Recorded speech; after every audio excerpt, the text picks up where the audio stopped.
on call. Any unit with a visual on the suspect, go ahead. They're running in the back of the building. Additional shots possibly being fired in that area. My husband was shot in the chest.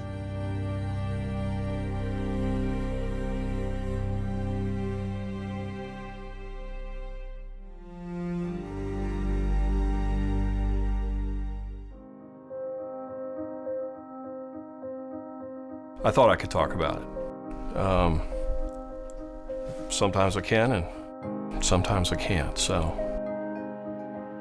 He had been a police officer for about 5 years. He would get home before I would, and sometimes he would actually cook dinner. So I was thinking, this is just... I met Vicky in 1991. I was a young police officer working patrol at the time. We looked at each other, made eye contact, and I guess that was it. My dad, he comes across as a pretty regular guy, with a great sense of humor. He very quickly would turn the subject to me. How are you doing?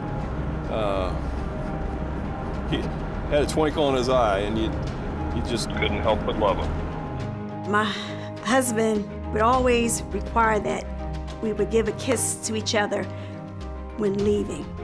Because he said, you never know what's gonna happen. My wife Vicky was in the back lot when a man with a rifle came through the gate. She took cover behind her car. What happened was that he was with another police officer around the corner from the police station that they both worked at. Vicky engaged him in a gunfight. My last memory was when he said goodbye and left for work.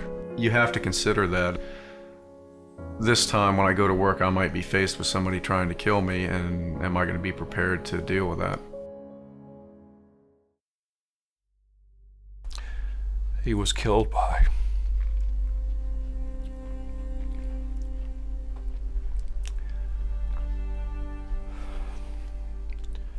while serving a warrant as a Prince George's County police officer. Vicky was shot several times with a rifle,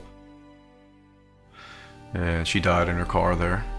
The doctors came out, and all they said was, we tried everything, but he was gone. That left me a single parent with 2 children to raise, 5 and 7 years old. We planned to get old together, to raise our children together. It's just very hard.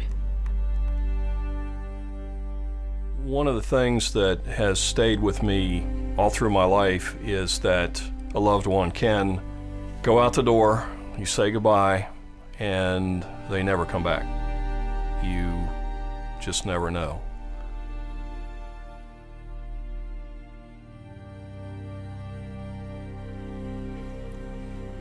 I did give him the kiss so that is something that I'm glad that I did.